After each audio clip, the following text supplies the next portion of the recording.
Hey, Colgan again. They mean checking the tennis rackets to see if winter has warped them while they hung in the garage, and watching the first rabbit running across the lawn, and neighbors putting the first free kittens signs up on their stoops. That's spring break. You come back to school thinking that it's no longer just the end of winter, it's almost the beginning of summer, and you figure that you can hang on until the end of June because the warm breezes are coming in the window like quiet happiness. Coach Quattrini had made us swear on the lives of our firstborn children that we would run hard during spring break. He promised he would find out if we missed one day, just one day, and that we would pay dearly. So when we got back to school, he began the first practice with this announcement. Every runner on the varsity team was going to have to better my tryout time with the Rats by 35 seconds, no exceptions. And no rats to help. And we're at the top of page 200. Let me tell you, the eighth graders were not happy.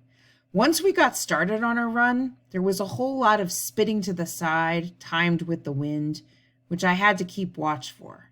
And I kept well to the back of the pack, since we ran through neighborhoods where there were kids from school who knew me, and I didn't want to find myself in front of their houses with my shorts pulled down to my ankles. I was glad that Doug Switek's brother wasn't a varsity runner. Who knew what would have happened then? It was when we were all back from the run that first day and standing around the gym doors trying not to die that Coach Quattrini gave his second announcement. There was going to be a Long Island Junior High School cross country meet this spring, just to work up excitement for the fall season.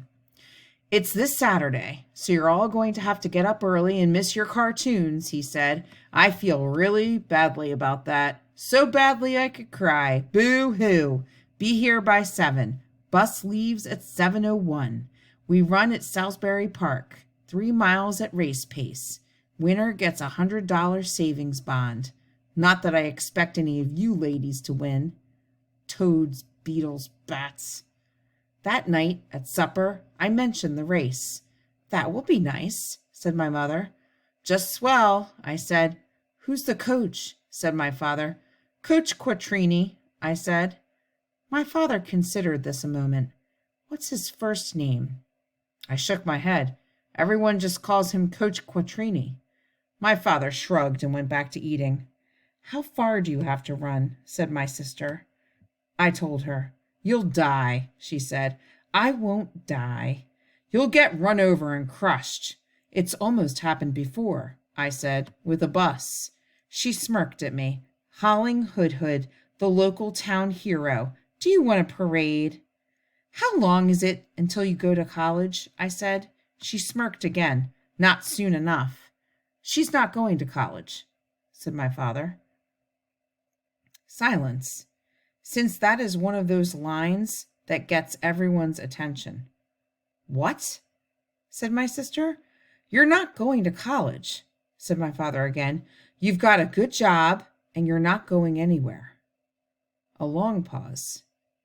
Did you know that Roy White is batting 429? I said. I am going to Columbia University, said my sister. My father pressed his fork onto his plate and crushed a lima bean. Columbia, he said. Columbia. Let me think a moment. Isn't that the school that's on strike to protest the war so there aren't any classes?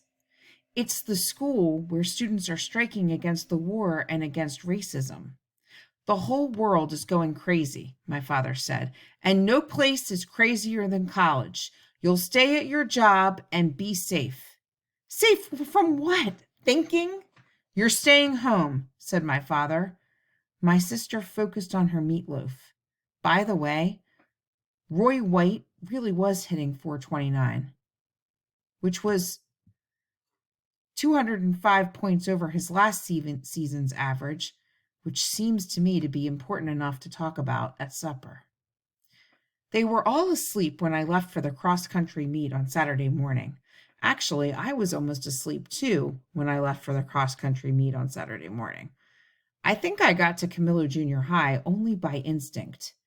It was cold and a little foggy, the kind of foggy that goes all through you so that everything feels wet, and the cold starts to seep under your skin, and all you can think about is the warm bed that you left to do this to yourself, and you're wishing you had on your thermal underwear, and you're wondering why anyone would want to do this to themselves, and you see Coach Quattrini standing by the bus and shouting at everyone he can see, and you wonder even more why anyone would want to do this to themselves. Neither the fog nor the cold lifted when we got to Salisbury Park. The grass was long and wet, and the fog dripped down from the still fresh green leaves on all the trees. You could see your breath. You could especially see Coach Quattrini's breath because he was using it a lot, telling us where to leave our stuff, where to wait, where to stop waiting, where to loosen up, where to line up. I guess that was how he stayed warm. There were something like 20 Long Island junior high schools here, and some of them even had uniforms. Most of us just had the numbers the coaches gave us pinned to our shirts. My number was 113, which is not a particularly lucky number. Danny Hupfer's was 25, which, as you know, is Joe Pepitone's number. I asked him to change with me. Would you change with me if I had 113 and you had 25? He said. In a second, I said. Liar, he said.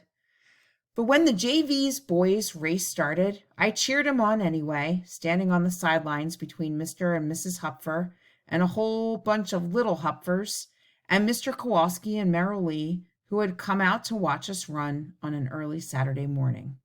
That's Merrill Lee for you. It wasn't easy to pick Danny out when they started, since there were about 300 runners on the line and most of them had on white t-shirts. But after they left and headed into the deep woods of Salisbury Park and the thudding of 600 feet faded, we all ran to where the trail comes out for a bend and waited for him to pass. He ran through in a clump of runners mostly bigger than him, 8th graders. Keep your arms loose, I hollered. Okay, coach, he called, heading back into the woods. And don't talk, I yelled after him. He probably didn't hear me. We ran to the next bend. When he came past, he was out in front of the clump and running well. He shook his loose arms at me. Go, Danny, yelled Merrill Lee. Faster, you dang slug, I yelled, and he obeyed. He was sprinting when we saw his back disappear. Then we rushed back to the starting line, and we all screamed like crazy when he ran past in the top 10 and set off for the woods again, the second lap. There were 3 more after that. We ran all over the field to catch him whenever he came in sight, me, all the Hupfers, and Mr. Kowalski and Merrill Lee. On the 4th lap, he came across the starting line first. We went berserk. Even Coach Quattrini went berserk, jumping up and down on the sidelines just like one of the little Hupfers. When Danny disappeared into the woods, followed by a clump of 8th grade runners pretty far back behind him, we ran back to the first bend for the 5th time and waited for the sight of Danny. But it was the clump of 8th grade runners that came out first, and then a whole line of other runners, all red and sweating in the cold, foggy air. Did we miss him? Asked Merrill Lee. But we hadn't. Way more than half of the runners had gone by before we saw Danny limping past the first bend. Both of his knees were bloody. He did not look at us. Mr. and Mrs. Hupfer had their hands over their mouths, and all the little Hupfers asked, "What happened to Danny's knees?" "I guess he must have tripped," said Mrs. Hupfer. She didn't know what might happen if a clump of 8th graders caught a 7th grader in the lead. We ran to the next 2 bends and waited. Danny was falling farther and farther behind. When he finally crossed the finish line, he wasn't last, but almost. His parents were waiting right there. His father took one arm and his mother the other. Merrill Lee and I stood back, and we could see that Danny was almost crying, and probably not just because his knees were hurting. He didn't look at us when Mr. and Mrs. Hupfer took him back to the car, followed by the pack of little Hupfers, Some of them were crying. Are Danny's knees going to get better? I guess cross country is also a blood sport. The varsity race was next, and I lined up behind the eighth graders, way behind the eighth graders. Get up to the line, hollered Coach Quattrini. I moved up about a half an inch. And probably that was why, among the 140 runners waiting at the starting line, Mr. Hupfer was able to find me so easily. I have a message for you, he said, from Danny. I'm not sure you'll understand it. I'll try, I said. He said, beat the pied ninnies. Do you know what he means? I nodded. Then here's a message from me, he said. He leaned closer. Run them into the ground. But it's hard to run 139 runners into the ground, especially when the gun goes off and the thunder of all those feet takes over from the thunder in your heart. For a minute, I thought that my sister was right. I was going to get run over and crushed. So I drifted off to the side and sprinted to move ahead before the trail narrowed.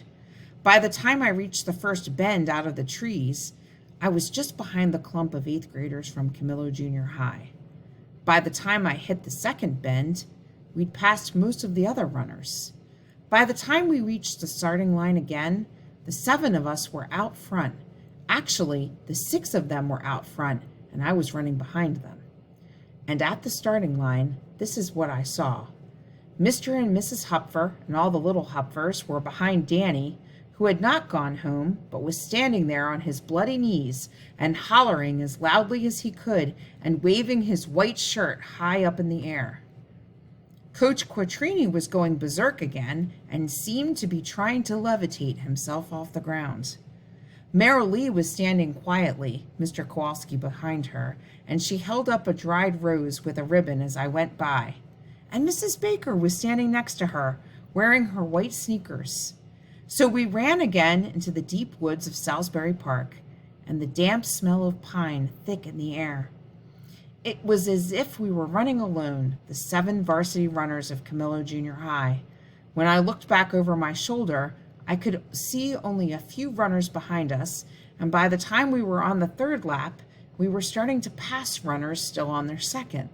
The fog had lifted, the day had warmed, and at times I could almost close my eyes and let my feet move along the still dampened grass.